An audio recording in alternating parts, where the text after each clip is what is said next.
Today, we're talking about the secret engine behind the entire AI revolution. And nope, it's not just the GPUs. It's memory.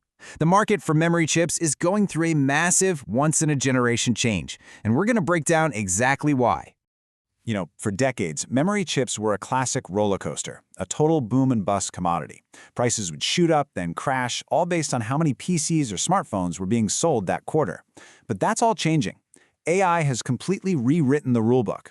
We are now looking at a structural, long-term growth story, one driven by the absolutely insatiable demands of artificial intelligence. So let's get into the forces behind this incredible shift.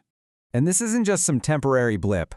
This new supercycle is being built on three really powerful interconnected technical pillars that are fundamentally changing the architecture of AI itself. Okay, pillar number one is all about an AI's memory. I mean, its ability to remember a conversation, to process just huge amounts of information at once. In the industry, this is called the context window. And as that window gets bigger, the demand for actual physical memory just explodes. So the technical engine behind this is something called a KV cache. Now, don't worry about the name. Just think of it as the AI's short-term memory while you're talking to it. And here's the absolutely wild part. The demand on the hardware, it doesn't just grow, it detonates. The amount of memory needed scales quadratically. It is not a simple one-to-one relationship at all. So here's the takeaway, and this is absolutely crucial. If you want to double an AI's conversational memory, you might actually need to quadruple the amount of high-speed physical memory it uses. We're literally moving away from AIs that just give you a quick response to AIs that can read and reason over entire books or entire libraries of information. And to do that, you need a staggering amount of what's basically the RAM of AI. All right, pillar number two driving this whole thing is that we're moving way beyond just text. AIs are now seeing, hearing, and watching. They're processing the much denser world of images, audio, and video, and this completely changes the hardware game. Think about it. Trying to process video in real time is like pointing a massive fire hose of data directly at an AI chip. If your memory system can't keep up with that fire hose, that unbelievably powerful multi-thousand-dollar processor just sits there. It's doing nothing, just waiting for data. It hits what engineers call the memory wall. And this creates a huge two-sided problem. First, a vision model can be 5 times bigger than a text-only one, so you need that ultra-fast, high-bandwidth memory just to feed the beast. But second, all that training data, we're talking petabytes of images and video clips, it has to live somewhere, right? And that's fueling this massive boom for high-capacity enterprise storage. Now for the third and final pillar. This whole AI revolution, it's not just happening in some far-off data center in the cloud. It is moving onto the devices in our pockets, in our cars, and on our desks. It's coming to what the industry calls the edge.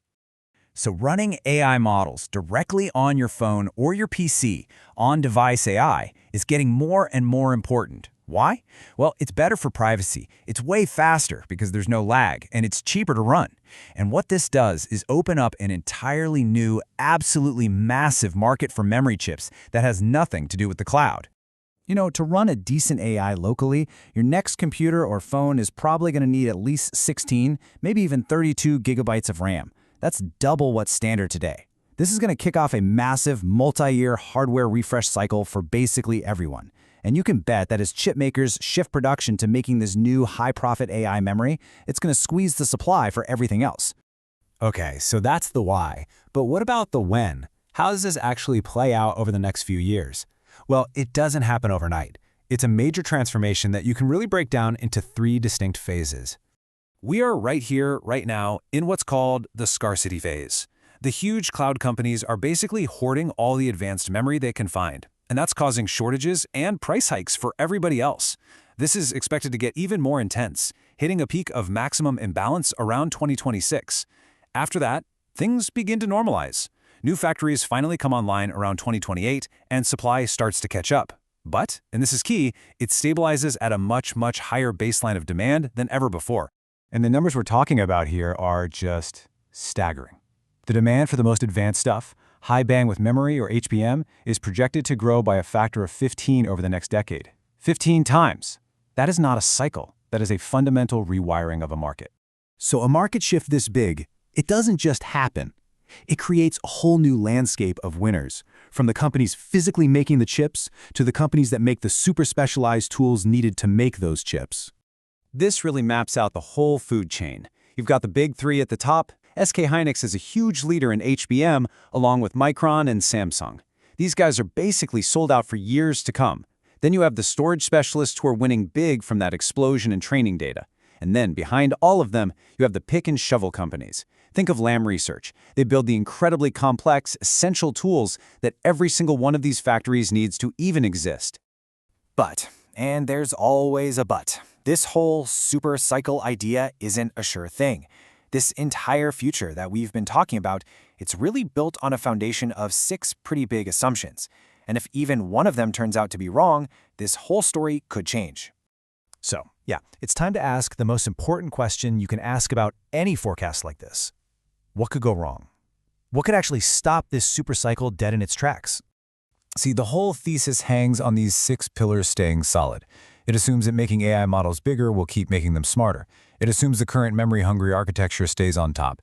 It assumes we're all going to run out and upgrade our PCs and phones for on-device AI. And it assumes the tech giants are going to keep pouring billions of dollars into this AI arms race. I mean, think about it. What if there's some huge algorithmic breakthrough? Some researcher publishes a paper on a new AI architecture that gives you the same brain power but uses, say, 90% less memory. A single breakthrough like that could completely flatten this entire demand curve, almost overnight. So, we've looked at the drivers, the timeline, the players, and the risks. When you boil it all down, what is the single most important thing to take away from all of this? It's this. For maybe the first time ever, memory is not just another component on a motherboard. The physical limits of how much of it we can make and how fast it can be, that is now the #1 bottleneck. It is the primary thing that dictates the pace of innovation for the entire field of AI. And that leaves us with a final, kind of provocative thought. In a world where AI software seems like it's becoming infinitely powerful, the real control, the ultimate power, well, it might just be shifting to the people who control the finite physical hardware that it so desperately needs to run on. The entire balance of power is changing as we speak.